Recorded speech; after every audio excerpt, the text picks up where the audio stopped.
The gatehouse was beautiful. Limestone columns, custom ironwork, a koi pond that cost more than most people's cars. Diane Shin stood at the ribbon with oversized scissors, smiling for the photographer from the county magazine. Behind her, 200 Meadowbrook Estates residents applauded. The banner read, "Securing our community's future." I was in the back row, holding a folder. Nobody knew yet that every inch of that structure sat on land I owned. Not Meadowbrook Estates. Not their lawyer. Not the contractor who'd poured the foundation 6 months earlier while I watched from my kitchen window, saying nothing, documenting everything. They'd know in about 40 minutes. Let me take you back to where this started. The easement dated to 1967. My grandfather, Robert Carver, had owned 80 acres of ranch land when this county was still more cattle than subdivisions. The only road and was a caliche strip he'd graded himself, cutting through his property to reach the state highway. When developers started circling in the early 2000s, Grandpa sold them 60 acres for Meadowbrook Estates, but kept the 20 closest to the highway. The parcel I inherited in 2019. The sales contract included a permanent easement. The HOA could use the access road crossing my land to reach their development, as long as the easement remained in good standing. That language mattered. Good standing wasn't decoration. I'd lived here 4 years without incident. The road saw maybe 100 cars daily.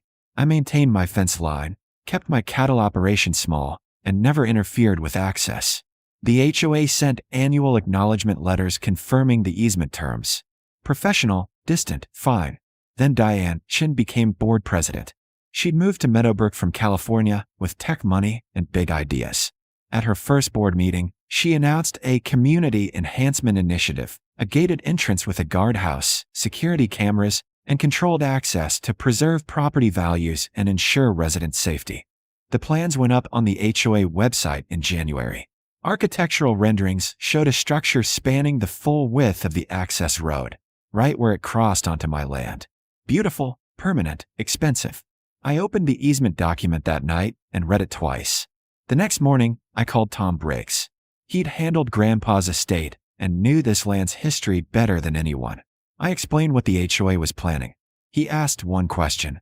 Did they request written permission to build on your easement? They had not. Then they're about to make a very expensive mistake, Tom said. Do you want to stop them now or after? I thought about Diane's tone at the community meeting I'd attended, dismissive, certain, talking over a resident who'd questioned the budget. I thought about the survey crew who'd walked my fence line in February without knocking on my door first. After, I said. Tom was quiet a moment. You're sure? I want them to finish it. He asked me to document everything. Dates, communications, photos. Anything showing I'd neither consented nor interfered. I told him I'd been doing that since January. Construction began in March. The contractor erected barriers across the road, rerouted traffic through a temporary gate on HOA common property, and spent 4 months building Diane's vision. I photographed every stage. The foundation pour, the framing, the limestone delivery. I saved every HOA newsletter announcing progress. I attended the May board meeting where Diane presented updated renderings and accepted congratulations. I said nothing. My neighbor, Paul Hendricks, asked me once if I knew the gatehouse was technically on my land. Paul had been here since the 90s, remembered my grandfather, understood property lines. I know, I said. And you're just letting them build? For now. He smiled the way you smile at a card player who's just checked with a straight flush. The structure was completed in late July. The ribbon cutting was scheduled for August 12th, a Saturday ceremony followed by a catered lunch. The HOA sent formal invitations to every household. The county magazine planned a feature on innovative community design. Tom prepared the legal notice on August 10th. 3 pages, citing the 1967 easement terms, the lack of written authorization, and Texas Transportation Code provisions governing private road access. The notice informed Meadowbrook Estates HOA that I was formally revoking vehicular access across my property, effective immediately upon delivery, due to material breach of easement terms through unauthorized construction. It included an order to remove the structure within 30 days or face trespassing and property damage claims.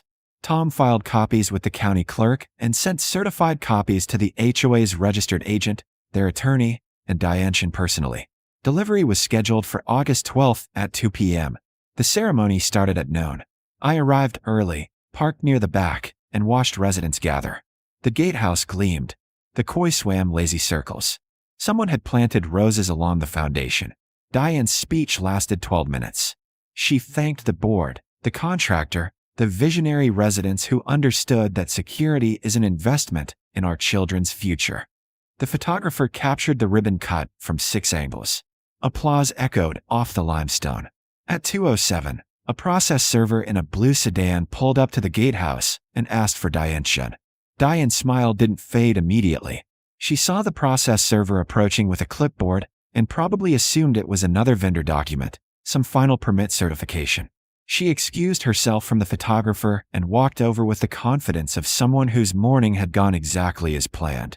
The server handed her the envelope, had her sign the tablet, and left without ceremony.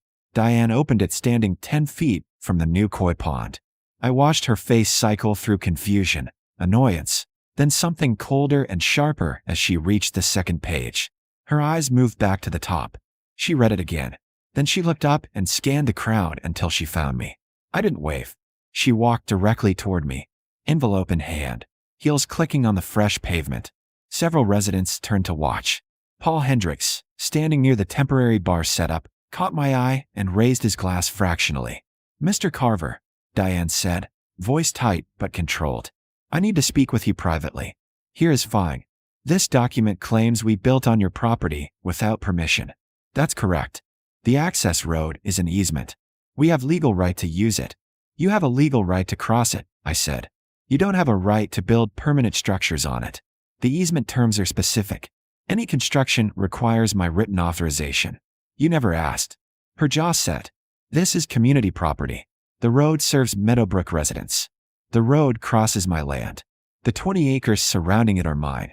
You can verify that with the county survey if you haven't already. We hired surveyors. They cleared the site. They surveyed the HOA's internal property. They didn't survey the easement boundaries. Or if they did, nobody read the report carefully." Diane glanced back toward the gatehouse, where board members and residents were starting to notice the conversation's tone. "You're saying we need to tear this down?"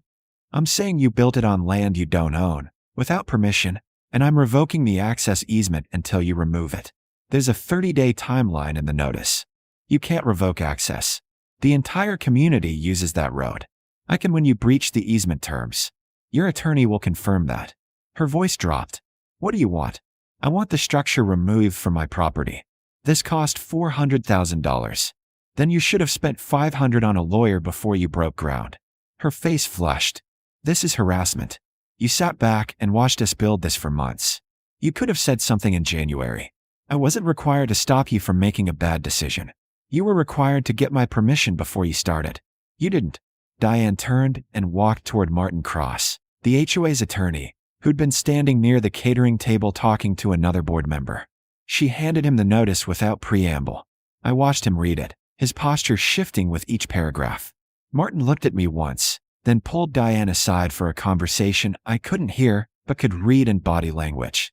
His hands moved in small, precise gestures, the kind lawyers use when explaining bad news they didn't cause.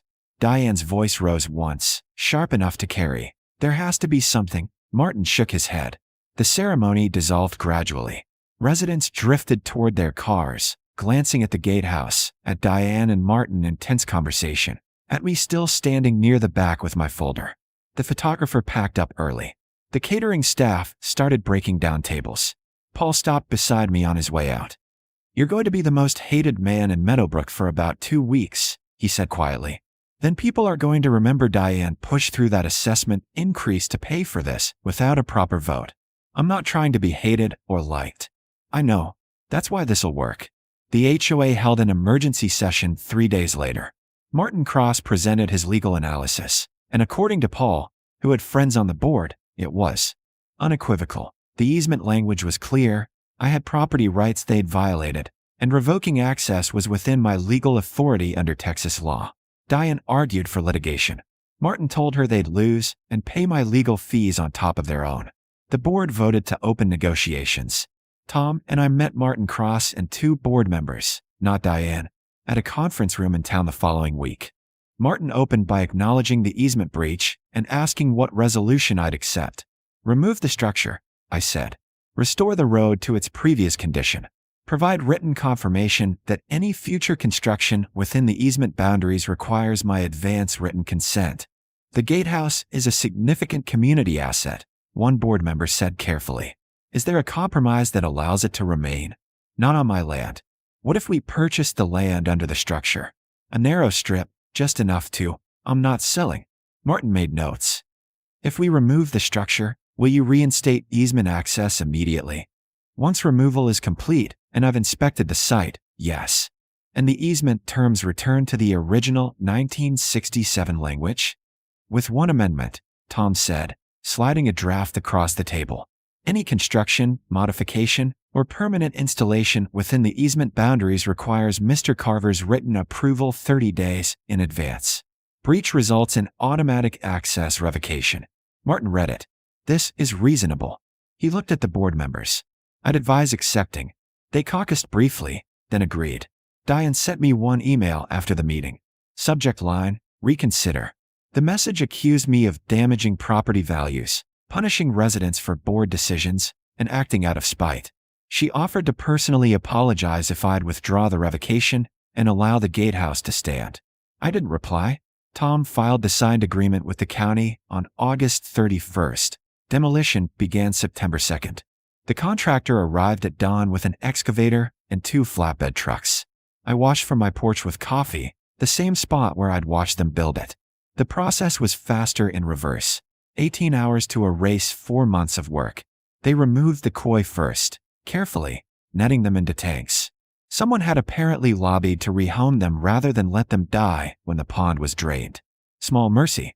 The limestone came down in sections, loaded onto trucks, and hauled away.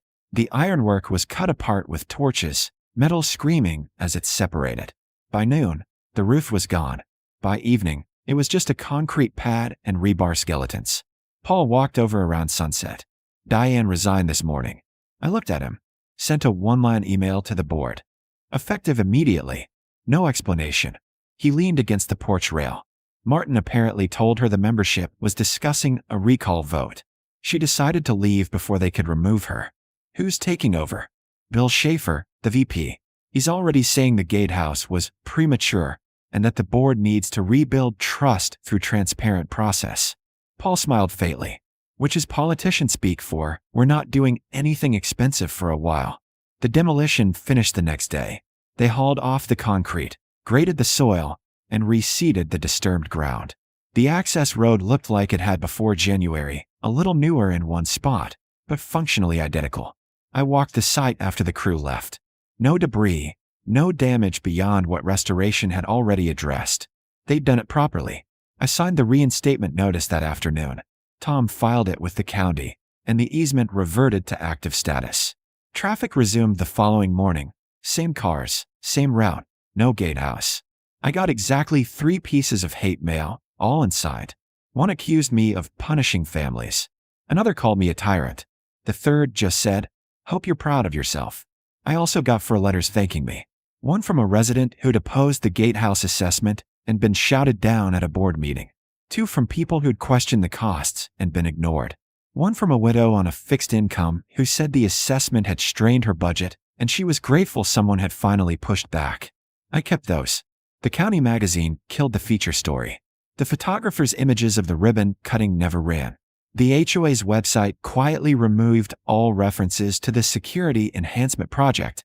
Meadowbrook settled into a quieter rhythm. Bill Schaefer ran meetings with less drama and more open comment periods. The board published financial summaries monthly. A few younger families started attending meetings, asking questions, staying engaged. Paul told me later that Martin Cross had advised the new board to treat the easement situation as a teaching moment. Verify your authority before you act, consult legal counsel before major expenditures, and never assume silence means consent. Someone apparently suggested sending me a formal apology. Bill decided against it, too likely to reopen tensions. But he did send a brief letter acknowledging the easement breach and confirming the board's commitment to respecting property boundaries going forward. It was professional, impersonal, and entirely adequate. I framed Grandpa's original easement document and hung it in my office.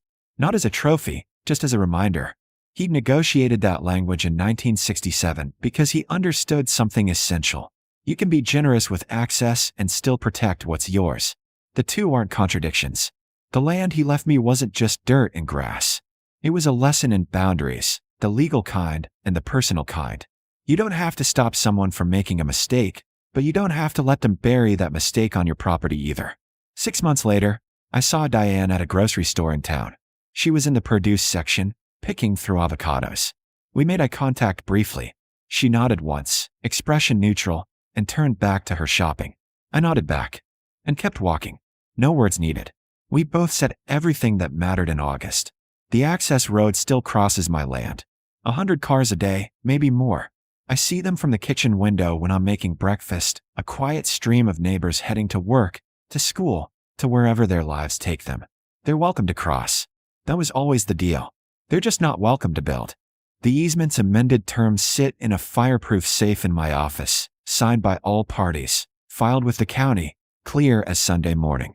If anyone ever forgets what those terms mean, the story of the $400,000 gatehouse that stood for 8 days is part of the county record now.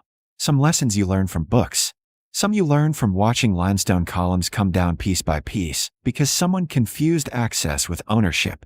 I finish my coffee most mornings watching that road, thinking about Grandpa grading it with a box blade in the 60s, thinking about the care he took with language in a contract that still protects this land 57 years later. He taught me you don't need to raise your voice to hold a line. You just need to know where the line is and what it costs to move it. I've never had to raise my voice. The deed speaks clearly enough on its own.